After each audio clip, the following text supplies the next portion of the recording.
أعوذ بالله من الشيطان الرجيم بسم الله الرحمن الرحيم الحمد لله وكفى ثم الصلاة والسلام على عباده الذين اصطفى وبعد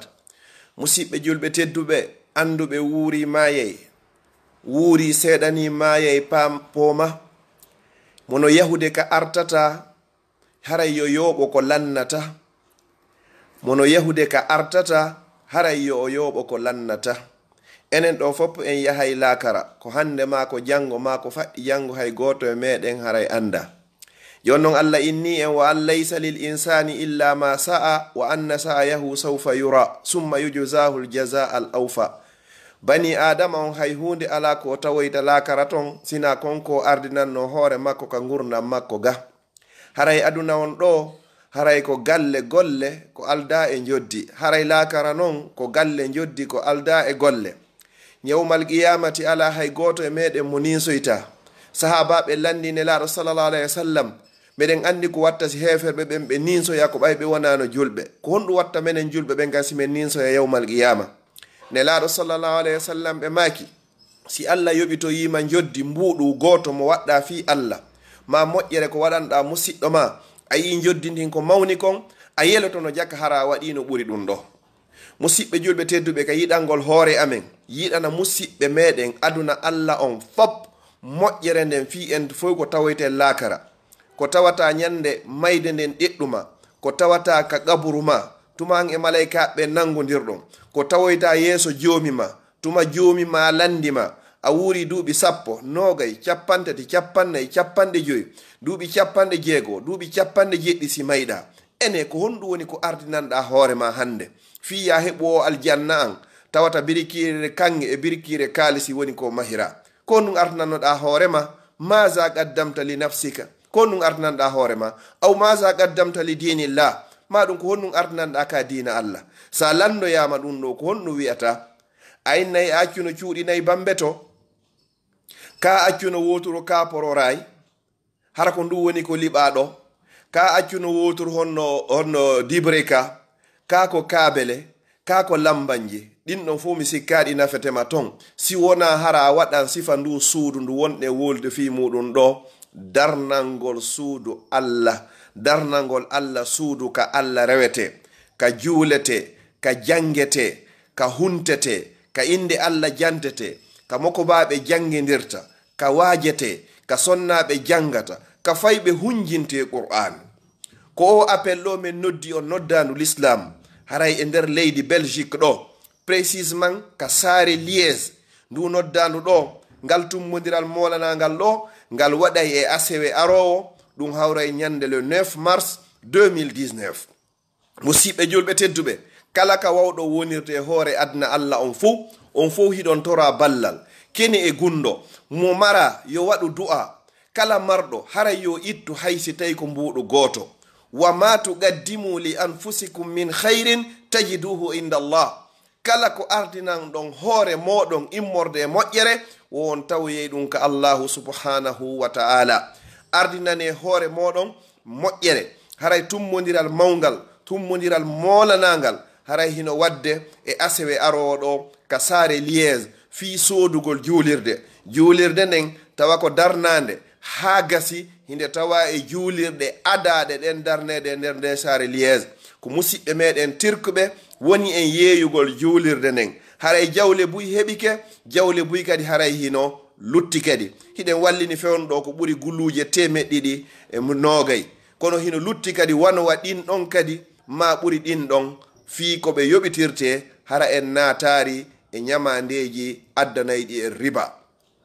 musidɓe julɓe tedduɓe jama on fo hino nodda nden ñande wata gooto tultu wata gooto leetu wona fere sakko tulta kala non mo wawata arde himo tora ballal si tawi ko waɗirayɗo ka compte ka banque haray hino ɗo numéro compte on himo wawi jonnirgol haray wanwa ɗo haray numéro compte on ko honɗum si onti waɗi BE o waɗa ɗon 55 o waɗa 06 88 96 16 53 44 ko numéro compte on ni mi fillitomo haray ga iban ɗon ko ɓeynta kon BE waɗi on ɗon ha gasi waɗa 55 waɗa 06 waɗa 88 waɗa 96 si tawi ko enen wonɓe Belgique ɗo ɓen ko ɓenta kon 96 après waɗa 16 waɗa 53 waɗa 44 ko numéro compte on ni aduna Allah fo hino toramo be yo waɗu mbuɗu muɗum goto a waɗirta fi ya juuli e juulirde nden ma ya ardo e juulirde nden ko ya waɗir fi ka Allah rewe tentini non yo suudu Allah heɓo e nder Occident baraji muɗum hino mawni ka Allah ɓuri darnugo suudu Allah e nder Makkatal Mukarrama ka capital union européenne ɗo wurniten dina kan ɗo wawen hejjude e maɓɓe hara en toñaari ɓe kamɓe ɓe ala en toñude inchallah. Si tawi noon hiɗa faala heɓugol contact goɗɗo hara hiɗa wawi noddude o wonɗo e wowlde ɗo ma nodda hombo président ASBL on ɗum ko Diallo Moukhtar inchallah. Numéro makko on si tawi ko wonɗo yaasi 0032 haray ko no woni code on. Si tawi hara ko wonɗo nder ga ko 0493 haray 29 29 13 ko ɗo woni numéro président ASBL on. Si tawi noon hara ko amiru duɗal ngal faalaɗa humpodirde e muɗum haray numéro maɓɓe on ɓe make Elhaj Mouhammadou Salihu Ba andiraɓe hoore Kileya. Numéro maɓɓe on ko honno ko 0493 maɗum 0493 watta ɗon kan 93 ko ɗum woni 93 waɗa 35 waɗoya 87 oɗo ko numéro amiru duɗal ngal ka juulirde inchallahu Masjidun Nour. Si tawi a humpodirari e ɓeɗo ɗiɗo ɗa wawi noddude vice président on ɗum ko Abdullahi Diallo andiraɗo haray docteur ko nde inde ɗo ɓuuri e lollude. Numéro makko on ko jelu ko 0495 maɗum 0495 61 00 93 maɗum 93. Si tawi a humpodirari e ɓeɗo fof haray mawɓe duɗal ngal ka ƴettirɗen ka be seeɗa mawɓe ɓen président on amiro on ko fi fof yo hunde wotere a nodda e Alaji Idrissa Diallo maɗum andiraɓe Alaji Kurawel. Numéro maɓɓe on ko jelu ko 0495 177 ko ɗum woni 177 884. sa hendaki ɓeɗo fof haray o wonɗo e wolde ɗo Abdallah Diallo Bruxelles si a noddimo a waway mo hendade. Numéro makko on ko jelu ko 0494 13 64 57. Si tawi ko wonɓe yaasi ɓen haray hino ɗo numéro compte son viri ton haray on hewtay. Si tawi ko faalaɓe humpitagol information ji goo haray so noddi ɗi numéro ji jantaɗi ɗo on waway humpodirde e muɗum. Si ɗiɗo fof feƴƴari so no humpodiri e sukaɓe meɗen men ka laawol kisal on waway humpitade ko faala ɗon ko. Musidɓe julɓe tedduɓe nelaɗo sallallahu alaihi wasallam ɓe maaki la yuminu ahadukum hatta yuhibba li akhihi ma yuhibbu li nafsi. Goto e moɗon gomɗinta gomɗinal sellungal ha tuma nde o yiɗani musidɗo makko on ko yiɗani kon hoore makko. Haray fi darrugol juulirde en waɗinoɗe a gaaɗe buy kono inchallahu eɗen faala ɓeydugol ko fiyen fof nafitor heɓe moƴƴere nden mo beyo waɗu hay sayi ko mbuɗu goto fiyo Allah dikkinane nawnuɓe ma. Waɗa mbuɗu goto fiyo Allah subhanahu wa ta'ala waɗu barki ɓiɓɓe ma. Waɗa hay si tawi ko mbuɗu goto fiyo Allah yaafo mawɓe maɗa. Waɗa hay si tawi ko fi mbuɗu goto